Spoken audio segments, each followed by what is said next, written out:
Be me, just moved into new apartment. Fresh start, quiet neighborhood, life looking good. Unpack boxes, light candle, vibe to lo-fi. Then, boom! Loud bass drops through the wall. Neighbors blasting music like it's Coachella. Knock on door. It opens. There she is. Black hair, oversized band tee, eye roll already loaded. Can I help you, new guy? Yeah. Can you not summon orcs through your speakers at midnight? It's 9:30. Feels like midnight. You're dramatic. You're loud. Slam. Next morning, she parked in my spot. Technically, shared visitor parking, but still. Revenge plan? Park so close she can't open her door. 2 hours later, she's banging on my window. Move your car! Should have thought of that before stealing my spot. You're unbelievable. Thank you. War officially declared. She steals my mail by accident. I report her package as delivered to wrong address. Petty level, divine, neighbors already taking sides. Mrs. Henderson from 3B calls us the Netflix show she didn't subscribe to. Fast forward a week. Rainstorm, power outage. Me sitting in the dark eating cold noodles. Knock on door. Same girl. You got power? Yeah, as you can see, I do. Turned it off just for you. Don't be a jerk. My phone's dead and my cat's freaking out. I sigh. Let her in. She sits on couch, dripping wet, cat and towel. We talk, reluctantly. She's actually funny. Snorts when she laughs, curses like a pirate. Somehow, it's not annoying this time. She smiles at one of my dumb jokes. And for the first time since moving in, I realize maybe peace talks aren't the worst idea. Power flicks back on. She stands up, brushing her hair back. Don't think this makes us friends. Wouldn't dream of it. But she takes her candle. Week after power outage. Things weird. No more passive-aggressive post-it notes. No more stolen mail. But also, no peace of mind. Every time I hear her laugh through the wall, my brain goes static. Then karma strikes. Wake up to flat tire before work, of course. Struggling with Jack, stand like a caveman when she walks out. Coffee in hand, smug grin engaged. Need help, macho man? I'm fine. Jack collapses immediately. You're definitely fine. She squats down, ties hair up, starts helping like she's done this before. You fix tires often? No, I just Google faster than you. Touché. Afterwards, she wipes grease off her hands, smirks. You owe me lunch. Excuse me? Labor tax. I accept payment in tacos. I roll eyes, but end up buying tacos anyway. We eat on her balcony. Sun, sarcasm, and soft silence between jokes. Feels easy. Next week, she knocks on my door. My sink's possessed again. I fix it. You're surprisingly useful. Don't tell anyone. I have a reputation to maintain. She laughs, the full snort one this time. Brain starts overheating. Fast forward a few days. Grocery store encounter. We bump carts in the aisle like it's an action scene. She's buying wine and instant ramen. I'm buying cereal. Date night? I ask. Yeah, with myself. He never disappoints. Lucky guy. Pause. She looks at me, smirks. You volunteering to disappoint me instead? Brain blue screens. We walk home together, laughing. Something shifts. No arguing, no snark, just vibe. When she says goodnight, it's soft, almost shy. I watch her close the door and realize, maybe I don't hate my neighbor after all. Maybe I'm completely screwed, a few weeks into this fragile truce. Somehow, we're doing groceries together now. She still mocks my cereal choices. Do you ever eat something that isn't shaped like a cartoon character? Not since you started stealing my tacos. Touché? Neighbors now think we're dating. One old lady winked at me in the elevator. Your girlfriend's a keeper, dear. Tried correcting her, but girl from next door just smiled and said, he's learning. Learning what? Later that week. She brings cookies by accident. I baked too many. They're still warm. And she waits for me to take a bite like she's in a cooking show. Well, they're perfect. She beams. Brain, don't fall for her. Heart, too late. Then her ex shows up one afternoon, loud, cocky, leaning on her doorframe. Claims he's just checking in. I hear from my balcony and come over. She looks uncomfortable, so I step in.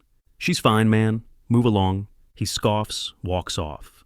She stares at me, half amused, half impressed. You didn't have to do that. Yeah, but I wanted to. Silence. Then, hero complex much? Only when you're in danger. She rolls eyes, but her smile betrays her. Next morning, she texts, "Coffee's on me, knight in shining armor." We meet at cafe. Teasing turns softer. She leans in, says, "You know, for someone I swore I hated, you're kind of addictive." I choke on my drink. She laughs so hard people stare, then quietly adds, "Don't make it weird." Too late. It's so weird. Back home. She tosses me a wink as she unlocks her door. "See you around, neighbor." And that's when I realize I'm not in a war anymore. I'm in enemy territory, and she's winning. We're officially in the "it's not a date" era. Translation. We hang out constantly and lie about it. She knocks on my door with popcorn. "Movie night. Don't overthink it."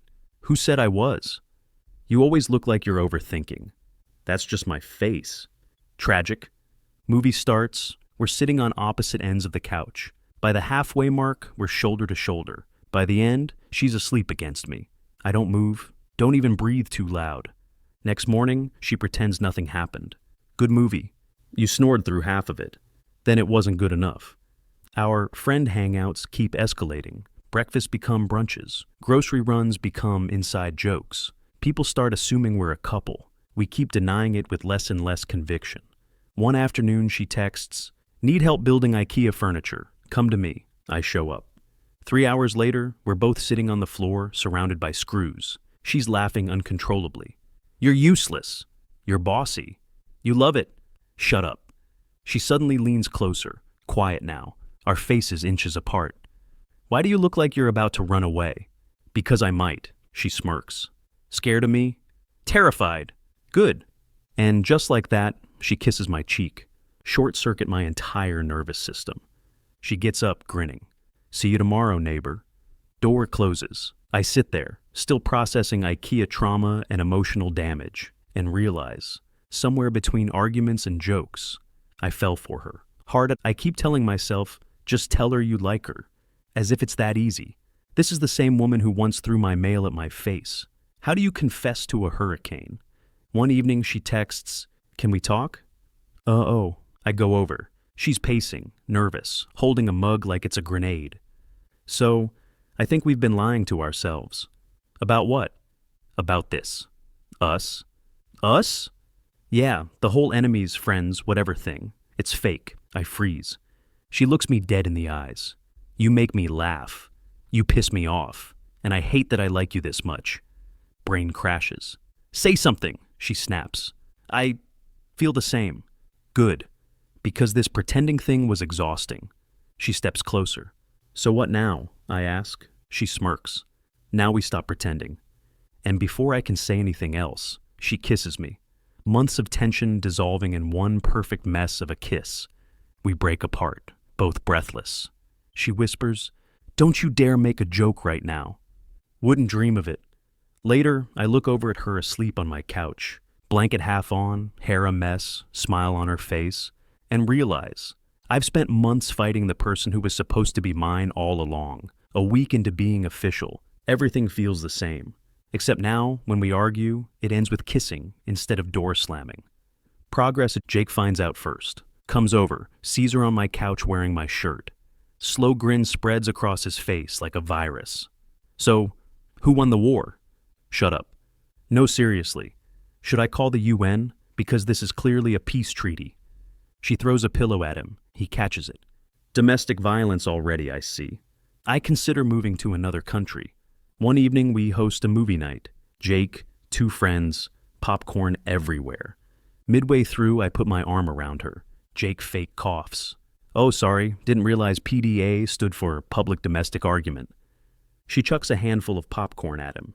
It turns into a full-on food fight. Floor equals battlefield. Our relationship equals collateral damage. After everyone leaves, we're cleaning up. She laughs, wipes butter off my face. "They're never gonna let us live this down." "Worth it." She raises an eyebrow. "You sure?" Because Jake's already calling us neighbor goals. "Yeah, but he's not wrong." She rolls her eyes, but she's smiling, leans in, kisses me softly. "Fine, you win." "What do I win?" "Me. Best prize yet." Jake texts me later. "Bro, if you get married, I'm doing the best man speech." Denied. Too late. I already started writing it. Kill me. But deep down, I'm kinda okay with everyone knowing, because being her neighbor isn't a curse. It's the best accident of my life.